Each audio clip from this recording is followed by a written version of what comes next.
Já aconteceu com você de você pegar um livro para ler, um livro que você estava muito afim de ler, ou então um livro para fazer, lembra aqueles livros paradidáticos, né, para fazer prova, para fazer um concurso? Você pega o livro, você começa a ler a história ou o assunto, né, se for um livro técnico, né, um livro didático, né? Você começa a ler o livro, você lê o livro de capa a capa. E tipo, 2, 3 dias depois é a sua prova. Quando você chega para fazer a prova, você se dá conta de que você não se lembra de quase nada do livro. Você lembra o nome de um ou outro personagem, você lembra alguma outra situação, mas detalhes do livro você não lembra. O problema é que, em vez de você estar fazendo uma leitura ativa, você está fazendo uma leitura passiva. Qual é a diferença dessas duas leituras? Na leitura passiva, você lê como se fosse por recreação, sem um compromisso, apenas por distração. Tá errado esse tipo de leitura? Não, esse tipo de leitura não tá errado não. Porém, se você está lendo apenas para relaxar, para se divertir, tudo certo você fazer a leitura passiva. Você pega o livro e vai lendo, virando as páginas, deitado na cama, descompromissado, descansado. É uma leitura para relaxar, para se divertir. A leitura ativa, ela é indicada em casos que você precisa utilizar aquela leitura posteriormente, você precisa recuperar as suas memórias. Você vai ter que fixar o conteúdo daquele livro, daquela leitura na sua mente. Então, essa é a diferença principal entre a leitura passiva e a leitura ativa. Você vai ter que agir para poder absorver o conteúdo. Existem estudos que relatam que a gente consegue reter apenas 10% do que a gente leu usando a leitura passiva. Gente, isso é muito pouco, 10% de um livro é pouquíssimo. Então, a gente percebe que uma leitura passiva, se você pega o livro, eu vou fazer a prova do livro. Teve um ano que meu filho até fez a prova para a UERJ e teve um livro paradidático, né, um romance curtinho, fininho, que ele tinha que ler para fazer essa prova. E isso é interessante porque alguns livros paradidáticos, né, assim, além dos didáticos que você já tem que estudar para uma prova, para um concurso, ou até na sua faculdade, na escola, alguns livros, eles no final vêm um questionário. Isso é interessante porque ajuda você a fixar o que você leu. Mas se você pega um livro que é para estudo, que é para você relembrar mais tarde, e lê de qualquer jeito, como se você estivesse assistindo um filme, uma série, um desenho animado, você não vai absorver aquilo. Aquilo vai passar. Você não está com um propósito. Você está com o propósito de assistir um filme para recreação, mas você não está com um propósito concreto de ler o livro para fazer uma prova, para fazer um concurso, para fazer um trabalho. Então são leituras diferentes. A leitura passiva, você não vai reter quase nada, 10%. Já a leitura ativa, que a gente já vai ver como é que você vai fazer essa leitura ativa, você consegue reter muito mais. Você consegue, às vezes, até memorizar o teor de cada capítulo do livro. E isso é muito legal, porque você consegue absorver muito mais e utilizar, colocar em prática a sua leitura. Nós temos 5 técnicas de leitura ativa. A primeira delas é: faça perguntas antes de começar a ler. Que tipo de pergunta que você vai fazer? O que eu quero com essa leitura? Eu quero acertar as questões de uma prova? Eu quero criar um projeto a partir dessa leitura? Eu quero mudar os meus hábitos com o auxílio do livro que eu li? Ah, não, eu quero colocar em prática algo que eu vou aprender no livro. Então você tem que fazer esse tipo de pergunta. Uma outra pergunta que é interessante também: quais capítulos deste livro são relevantes para a finalidade que eu quero alcançar? Quais capítulos são relevantes? Quais capítulos são importantes para que eu possa escrever um livro depois que ler esse livro? Para que eu possa passar na prova de concurso depois que eu ler esse livro? Então você tem que criar perguntas direcionadas a essa leitura para você entender e direcionar a sua intenção durante a leitura do livro. Então você tem que fazer umas perguntas prévias para já ter em mente o que você vai fazer. A técnica de número 2 é grife e anote. Ai, Bárbara, eu vou ter que pintar meu livro? Vai, meu amor, livro tem que ser usado. O livro não nasceu para ficar lá novinho na estante, que nem um bibelô.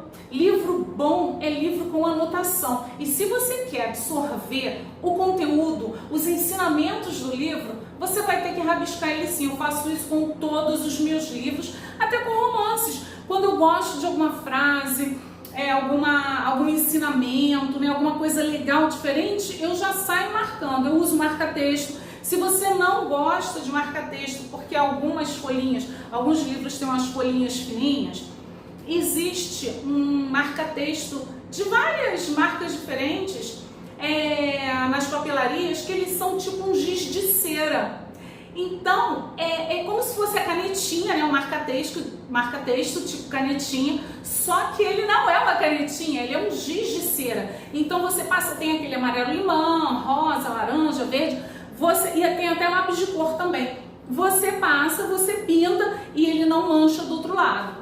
O que você vai fazer nesse tipo de leitura? Você vai grifar, você vai destacar o trecho que você achou interessante e vai fazer anotações ao lado. Pode ser de lápis, de caneta, tanto faz. Agora, tem uma situação aqui. Muitas vezes a pessoa, principalmente os iniciantes, eu fazia muito isso, agora estou me doutrinando, eu consigo fazer isso menos. Sai pintando o livro todo, pinta tudo, fica tudo rabiscado. Chega no final, você já... Porra, por que eu grifei isso aqui? Não lembro. Então, você tem que ter um certo discernimento para não sair pintando tudo. Porque senão vai ficar tudo rabiscado e depois você não vai saber, meu Deus, por que eu pintei isso aqui? Tem gente que ensina códigos. Você pode, assim, criar o seu código de cores, né? Tem muita gente que ensina, dá curso, tem os Formagens, Isabelle Moreira, pessoal, eles criaram cursos, né, ensinando você a ler. E o que você faz? Você pode criar o seu. Não, eu vou pintar de amarelo as questões que são importantes para eu colocar em prática. Eu vou pintar de verde o que é um conceito. Gente, eu não uso isso. Eu não uso código de cores, que eu me enrolo, me perco. Eu prefiro grifar e anotar. Então eu vou variando as cores. Mas eu não pinto assim, isso aqui é dessa cor, isso aqui é daquela cor por outra razão. Eu não gosto de fazer assim, não. E sai anotando. Ou você pode anotar no mesmo livro, né? Ali na orelhinha, nas margens do livro. Ou você pode ter um caderninho. Eu acho que anotar no próprio livro é melhor, porque senão você pode perder onde você anotou. Você pode usar post-it e colar ali no livro, não tem problema também, que a colinha do post-it você pode tirar e colocar, não vai estragar o livro. Mas se você anotar em um caderninho, você pode perder o caderninho. Ai, meu Deus, em que caderninho? Eu, então, que tenho 345 mil caderninhos, em que caderninho que eu anotei o livro tal? Então, para não passar por isso, que já aconteceu isso comigo, se tem placa, tem história, né? Então, como eu já perdi caderninho onde eu tinha anotado, agora eu anoto no próprio livro.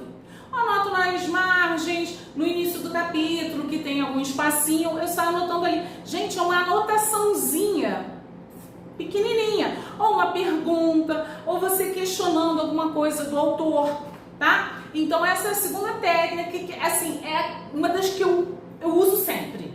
Eu uso sempre. Grifar e anotar. A técnica de número 3 é conecte com o que você já sabe. O que é isso? Tem um vídeo anterior a este aqui que eu fiz a resenha, fiz uma análise do livro Um Ano em 12 Semanas. E durante a leitura desse livro, eu conectei com muitas coisas que ele fala, muitas coisas que ele ensina, eu conectei com outro livro, A Única Coisa. Então, eu fiz essa conexão com uma coisa que eu já conhecia, com um assunto que eu já dominava. E eu vi que tinham muitas coisas parecidas. E isso é interessante, quando você conecta algo que você está aprendendo com um conhecimento anterior, é mais fácil você fixar o novo conhecimento. A quarta técnica, a técnica de número 4 é crie resumos visuais. O que é isso? Mapa mental, diagrama. Nós somos muito visuais. Eu sou bastante visual. Às vezes eu olho o rosto da pessoa, eu olho assim, eu conheço essa pessoa, mas eu não lembro de onde nem o nome. Mas eu conheço a pessoa. Eu fico assim, ah, meu Deus, que vergonha. Qual é o seu nome mesmo? Mas o rosto eu lembro. Então a minha memória visual é boa. O que eu faço? Mapa mental. Eu sempre faço mapa mental quando eu preciso absorver o conteúdo de um livro. Não precisa ficar bonito. Tem gente que ensina mapa mental cheio de quais, com desenho assim, assado, e faz banner. Gente, eu não faço nada, eu faço uns quadradinhos, triângulozinho, bolinha, é tosco, eu faço ali todo coloridinho para ficar menos ridículo, é tosco, é feio, mas eu memorizo, eu consigo recuperar a memória do que eu li. Cara, eu lembro de um mapa mental que eu fiz, que eu tava lendo a história do H.P. Lovecraft, né? Que escreveu terror cósmico, né? O chamado do Cthulhu, aquelas coisas. Então, eu estava estudando a obra dele, né? Do Lovecraft.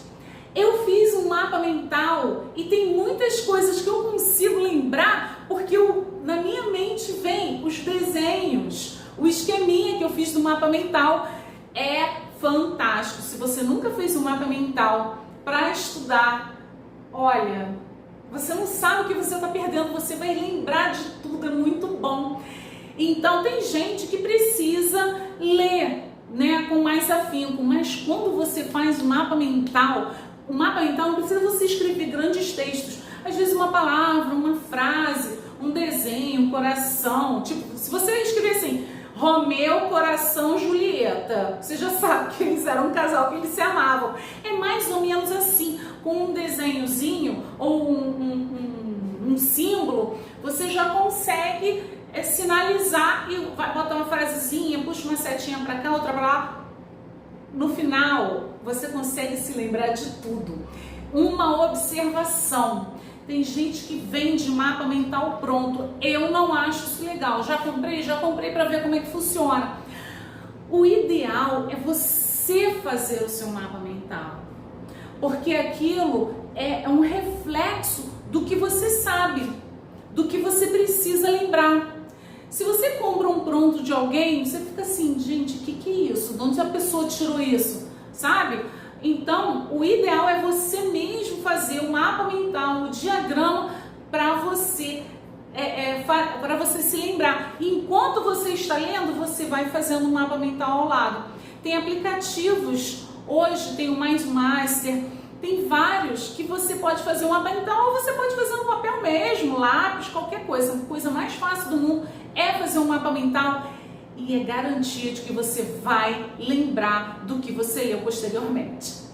A quinta e última técnica é você ensinar o que você leu.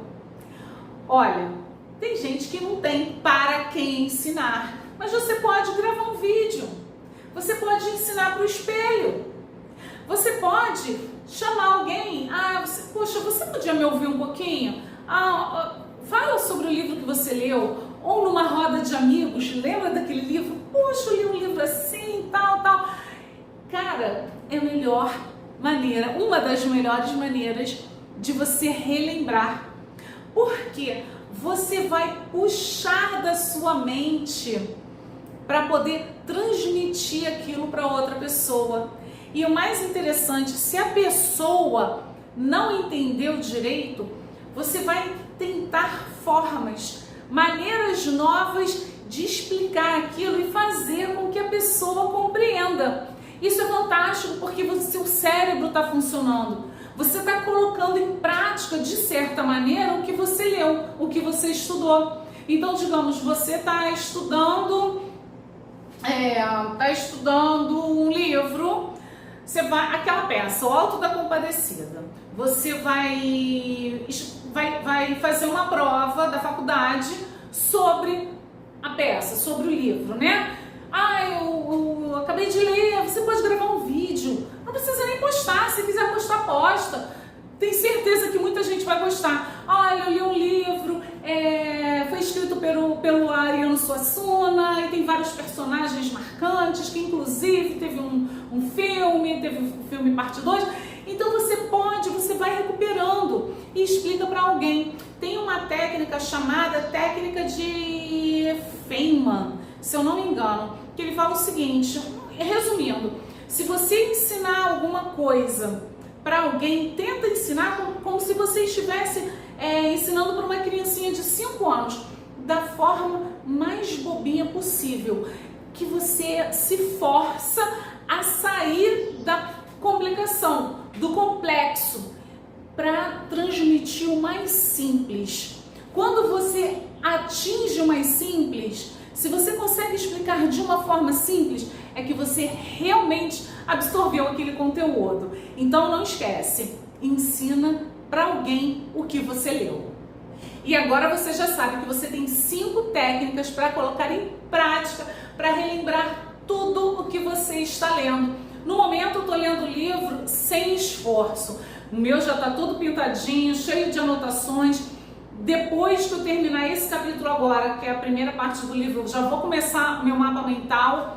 E qual é o livro que você está lendo? E qual é a técnica que você vai usar para lembrar de tudo que você leu nesse livro? E vou deixar aqui minhas redes sociais. Se inscreve no canal, ativa o sininho para receber notificações e se inscreve também na minha newsletter, que eu mando cartinhas semanais que eu ensino muita coisa sobre escrita, leitura, storytelling. Então a gente se vê no próximo vídeo.